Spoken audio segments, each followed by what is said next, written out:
Journal, merci de nous suivre où que vous soyez en ce moment. L'actualité de ce jeudi, c'est d'abord la signature du nouveau protocole d'accord entre les FARDC et les MONUSCO, les forces de la MONUSCO. Le ministre de la Défense nationale congolaise, ancien combattant et réinsertion, Crispin Atama, ainsi que le représentant spécial adjoint du secrétaire général des Nations Unies en RDC, David Gressly, se sont échangés des signataires qui marquent un renouvellement de la coopération et un déploiement mixte de ces deux forces pour l'éradication de toutes les forces jugées négatives en RDC. Suivez. La coopération entre les forces armées de la RDC et celles de la MONUSCO était au ralenti.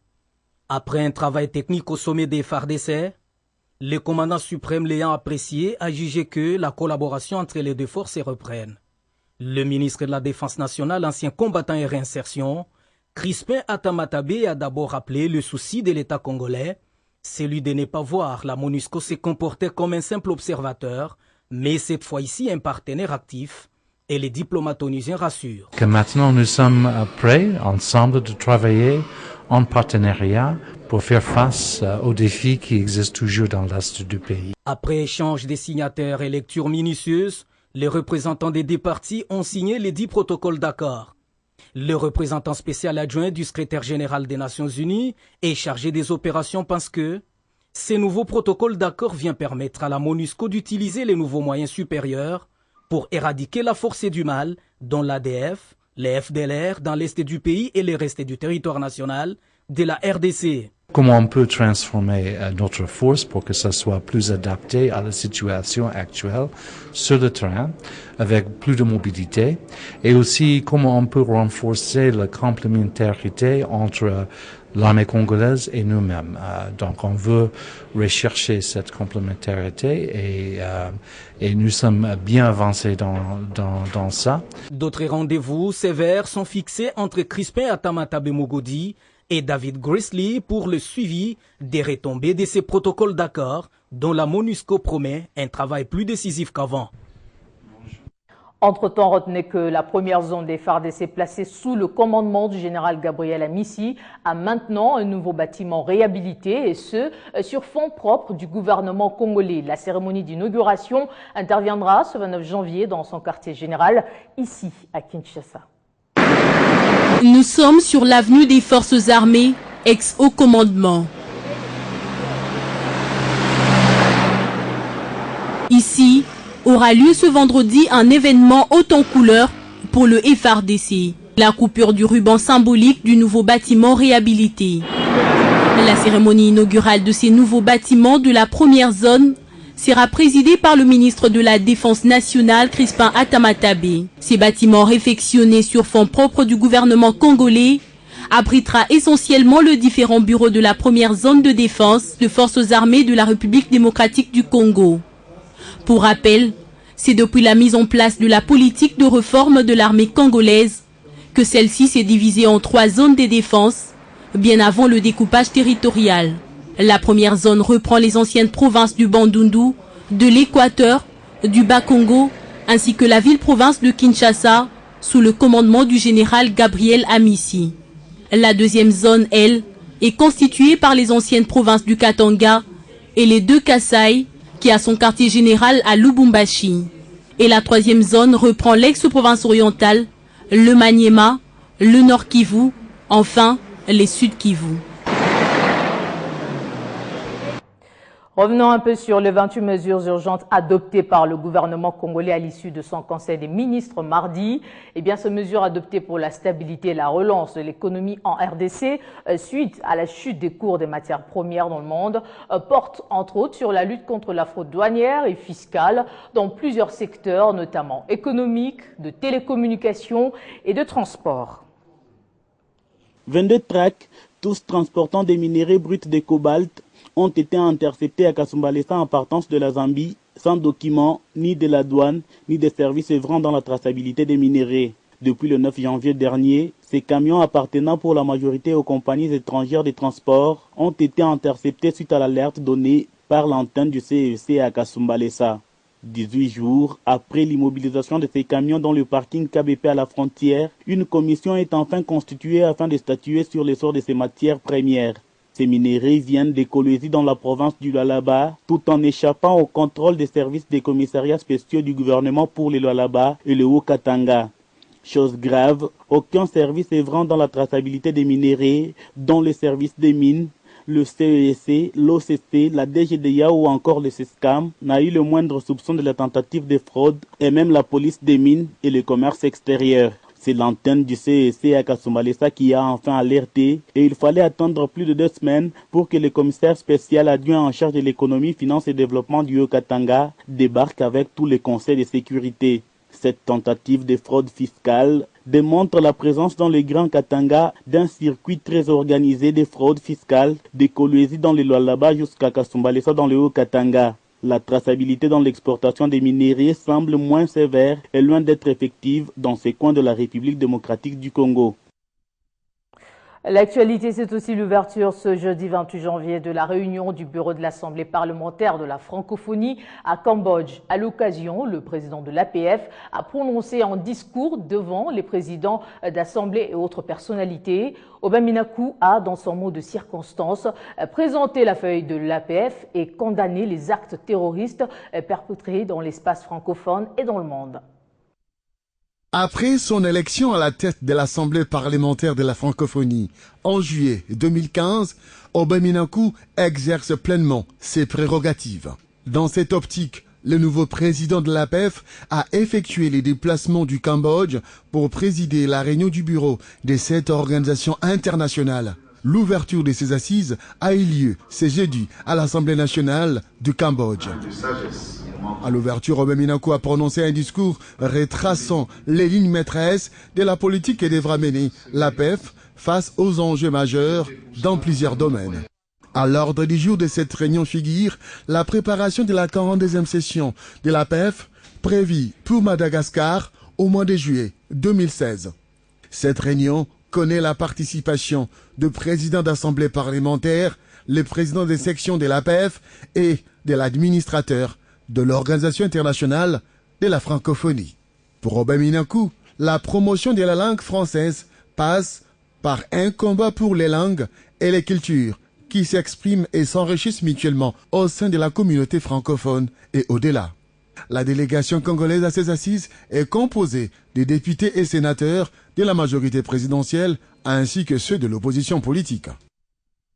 Retour au pays, direction la vice-primature de l'emploi, travail et prévoyance sociale, où Willy Makiashi a échangé tour à tour aujourd'hui avec l'ambassadeur du Japon en RDC et le directeur général de l'ACP. En outre, il a présidé une réunion sur la mise en place d'une synergie pour des actions correctives dans le secteur de l'industrie. Grâce à l'amour. C'est une journée plutôt chargée pour Willy Makiashi. Le vice-premier ministre, ministre de l'Emploi, Travail et Prévoyance sociale, a d'abord échangé avec l'ambassadeur du Japon en RDC et le directeur général de l'Institut national de préparation professionnelle. Shigeru Ushio est venu faire ses adieux. Il est au terme d'un court mais fructueux mandat. Si cette INPP fonctionne bien, ça signifie bien servir pour les entreprises japonaises qui investissent directement là-bas. Par ailleurs, le patron de l'emploi, travail et prévoyance sociale, Willy Makiashi, a présidé une importante réunion axée sur la mise en place d'une synergie pour des actions correctives dans le secteur de l'industrie. À en croire Germain Kambinga, les travailleurs du secteur de l'industrie se plaignent des conditions dans lesquelles ils exercent leur métier et une solution doit être trouvée dans les tout prochains jours. Nous, en tant que ministère de l'Industrie, avons reçu de nombreuses plaintes de nos compatriotes qui considèrent travailler dans des conditions extrêmement difficiles pour l'enrichissement d'un certain nombre d'opérateurs économiques, mais au détriment et de leur santé et même de leur avenir social tout simplement. Avec le vice-premier ministre, nous avons donc décidé de mettre en place un certain nombre d'appareillages synergiques, le droit, la réglementation congolaise en termes de travail soit respectée dans le secteur industriel. Une autre audience, c'est celle accordée au directeur général de l'agence congolaise de presse. Des directives ont été données à Justin Kandungu sur la gestion du personnel destiné à la retraite. À la CP, la pyramide du personnel est renversée. Quand je vous dis que 10% du personnel c'est moins de 35 ans et 60% du personnel c'est plus de 55 ans, vous voyez que nous avons un problème sérieux. Il y a des gens qui devraient déjà aller en retraite et qui ne sont pas allés. Alors il m'a donné certaines directives à ce sujet. Je vais m'atteler à cela pour qu'un document approprié soit déposé au niveau du Premier ministre. La rivière Moba dans le Haut-Katanga avait connu un débordement qui avait non seulement causé des inondations dans la cité qui porte le même nom, mais également d'importants dégâts au barrage Ngandu-Mfwamba qui alimente ce coin du pays. Mettant à profit son séjour à Moba, le commissaire spécial adjoint de l'ECOFIDEV du Tanganyika, Ali Bin Omari, accompagné de quelques conseillers de province, dont celui en charge de l'énergie, Juvenal Ongangue, a visité ce barrage. Question d'évaluer l'ampleur des dommages. Précision avec notre correspondant sur place. Profitant de son séjour à Moba, le commissaire spécial adjoint de l'ECOFIDEV du Tanganyika a visité le barrage hydroélectrique de Ngandu-Mfwamba dans la périphérie de Moba, une propriété de l'église catholique érigée en mémoire du premier prêtre noir congolais, Stéphane Kaosé. Ce projet débuté en 1996, interrompu par la guerre, finalement achevé en 2002. Honorable Ali Bin Omari Simokinje est allé se rendre compte des dégâts causés par le débordement de la rivière Moba, débordement qui a également apporté le pont d'accès au barrage.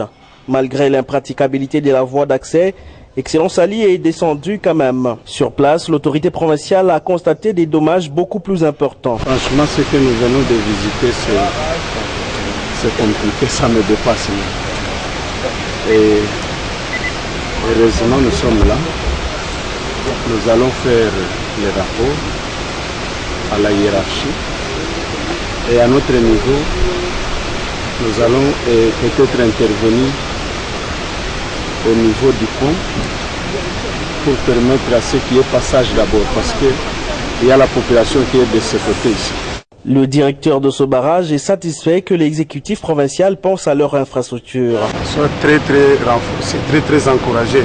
Et très ravi de la présence de M. le commissaire spécial adjoint. Par des idées que le commissaire venait de mettre et la promesse que le commissaire venait de faire. Ensuite, le commissaire spécial adjoint de l'ECOFIDEV, honorable Ali Bin Omari Simokinje, a visité toutes les installations de la centrale fournissant de l'électricité à Moba. Et au Congo central, précisément à Boma, le pont Vindu s'était effondré dernièrement suite au poids de son âge. Et pour se rendre compte de la situation, le directeur général de l'office de route, l'ingénieur Herman Moutima, a effectué le déplacement sur place. Sachez qu'un pont provisoire est actuellement en construction, financé par le gouvernement provincial. Ce pont, qui est situé à 7 km de la ville de Boma, a été construit en 1922. Il est jeté sur la rivière qui porte le même nom sur la nationale numéro 1 dans son tronçon compris entre la ville de Boma et celle de Mwanda. En attendant la fin des études de faisabilité pour la construction d'un nouvel ouvrage, l'exécutif provincial du Congo central a financé les travaux en cours d'exécution d'un pont provisoire. Le DG de l'office de route s'y est rendu pour évaluer le niveau d'exécution. Il s'agissait de trouver une solution d'urgence et de venir ici mener des études pour définir la solution la meilleure. Soit un pont définitif en béton armé, soit un pont métallique ou non. Maintenant, on va trouver une solution, les véhicules passent. Et pendant ce temps, nous ne dormons pas. Et nous allons discuter avec Afritec aussi, notre partenaire ici.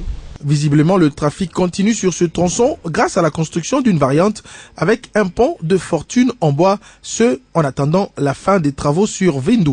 Avant de regagner Kinshasa, le DG de l'office de route a conféré avec le gouverneur Jacques Mbadou sur les ouvrages réhabilités et en cours de réhabilitation au Congo central. Ces ouvrages sont soit financés par l'exécutif provincial, soit par le FONER ou encore par les partenaires et c'est l'office de route qui en exécute les travaux. Autre chose à présent, dans le souci d'honorer sa sœur Micheline Koulumba en visite familiale dans la région et élevée au rang de secrétaire général adjoint du PPRD, le président honoraire des ressortissants du Bandundu, dans l'ex-Katanga, Dédé Moupassa, a organisé une réception en son honneur. Au cours de cet échange, organisé sous le signe du 15e anniversaire du pouvoir de Joseph Kabila, l'occasion a été saisie pour l'appel au dialogue. En visite purement privée, la secrétaire générale adjointe du Parti du Peuple pour la Reconstruction